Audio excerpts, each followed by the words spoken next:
اور ہمیں یہ لگ رہا ہے کہ کمیشن کی رپورٹ میں جو بار بار جنرل فیض کا ذکر کیا گیا، جنرل ریٹائرڈ فیض حمید کا، تو چیف جسٹس نے کہا کہ ہمیں لگ رہا ہے کہ یہ سب کچھ اس کو بری کرنے کے لیے جو ہے وہ کیا گیا۔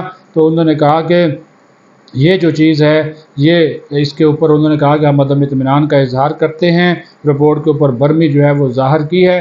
اب پھر جب اس کے اوپر فریقین کا جواب آئے گا، حکومت کا جواب آئے گا، تو وہ بھی پھر جو ہے وہ آپ کے سامنے لازمی طور پر شیئر کریں گے۔ لیکن آج انہوں نے فیض آباد دھرنا کمیشن کی جو رپورٹ ہے اس کے اوپر برمی ظاہر کی ہے، عدم اطمینان کیا ہے، اور اس رپورٹ کو انہوں نے مسترد جو ہے وہ کر دیا ہے، اور اس کو کہا ہے کہ صرف اور یہ بھی بتاؤں کہ جب ان سے پوچھا گیا کہ کتنی مرتبہ جنرل ریٹائرڈ فیض حمید کو کمیشن میں بلایا گیا، تو بتایا گیا صرف ایک مرتبہ۔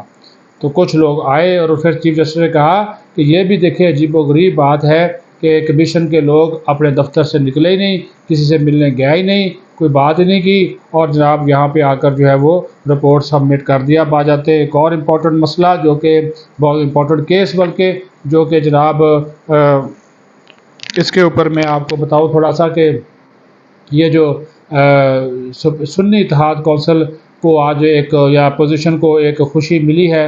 جسٹس منصور علی شاہ کی سربراہی میں یہ 3 رکنی بینچ تھا، جنہوں نے کہ جناب جو فیصلہ تھا Peshawar high court election commission کا مخصوص نشستیں پی ٹی آئی کو سنی اتحاد کونسل کو دینے کے خلاف، اس فیصلے کو معطل جو ہے وہ کر دیا ہے، اور معاملہ انہوں نے جناب جو ہے وہ یہ کہا کہ فیصلہ جو بعد میں الاٹ کی گئی سیاسی جماعتوں کی نشستوں کی حد تک ہے، ماضی سے اس کا اطلاق نہیں ہوگا، صرف 23 مخصوص نشستوں تک فیصلہ کا اطلاق ہوگا جو کہ قومی اسمبلی میں دی گئی ہیں۔ 23 مخصوص نشستوں والے اراکین آئندہ کارروائی میں ووٹ استعمال نہیں کر سکیں گے، اور یہ بھی انہوں نے کہا نوٹس جاری کرتے ہوئے الیکشن کمیشن سے بھی ریکارڈ جو ہے وہ طلب کر لیا ہے۔ تو یہ بھی کہا گیا کہ جو جسٹس اطہر من اللہ تھے کہ اگر کچھ مزید سیٹیں بچ جائیں تو ان کا کیا کیا جائے۔ منصور علی شاہ نے کہا کہ سیاسی جماعتیں اپنے تناسب سے تو نشستیں لے سکتی ہیں، باقی نشستیں انہیں کیسی مل سکتی ہیں؟ کیا باقی بچی ہوئی نشستیں بھی انہیں دی جا سکتی ہیں؟ قانون میں ایسا کچھ ہے؟ جسٹس منصور علی شاہ نے اٹارنی جنرل سے استفسار کیا کہ اگر قانون میں ایسا نہیں تو پھر کیا ایسا کرنا آئین کی خلاف ورزی نہیں ہے؟ جسٹس محمد علی مظہر نے کہا کہ کیا الیکشن کمیشن نے سو موٹو اختیار سے بچی ہوئی نشستیں دوبارہ انہی جماعتوں کو نہیں دیں؟ جسٹس اطہر من اللہ نے کہا کہ جو کام ڈائریکٹ نہیں کیا جا سکتا وہ انڈائریکٹ بھی نہیں ہو سکتا۔ ایک سیاسی جماعت کے مینڈیٹ کو انڈائریکٹ طریقے سے نظر انداز کرنا کیا جو ہے وہ درست ہے؟ جسٹس منصور علی شاہ نے یہ بھی کہا کہ یہ کیسے ممکن ہے کہ کسی کا مینڈیٹ کسی اور کو دے دیا جائے۔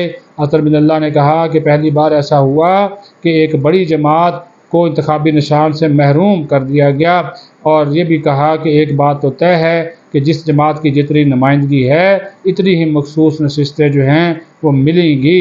سیاسی جماعت کو جیتی ہوئی نشستوں کے تناسب سے مخصوص نشستیں مل سکتی ہیں۔ جسٹس منصور علی شاہ نے کہا کہ قانون میں کہاں لکھا ہے کہ بچی ہوئی نشستیں انہی سیاست میں تقسیم کی جائیں گی؟ ہمیں عوامی مینڈیٹ کی حفاظت کرنی ہے، اور اصل مسئلہ عوامی مینڈیٹ کا ہے۔ تو جناب یہ معاملہ اب 5 رکنی جو ہے وہ لارجر بینچ کو جو ہے وہ بھجوا دیا گیا ہے، اور اب 3 جون تک اس کی کارروائی جو ہے وہ معطل کی گئی ہے، ملتوی کی گئی ہے، اور اس کے اوپر وفاقی حکومت کا بھی رد عمل آ گیا ہے، وہ بھی آپ کے سامنے رکھ دیں۔ وزیر قانون اعظم وزیر طارٹ وہ کہتے ہیں کہ اگر یہ معاملہ 5 رکنی لارجر بینچ سنتا تو زیادہ اچھا ہوتا، وہی عبوری حکومت کرتا، وہی عبوری حکم جاری کرتا تو بھی بہتر ہوتا۔ آئین کے آرٹیکل 51 اور 106 کا معاملہ جو ہے یہ تشریح کا معاملہ ہے۔ پارلیمنٹ کی قانون سازی کے اختیار کے معاملے میں حکم امتناعی سے احتراز برتا جانا چاہیے تھا۔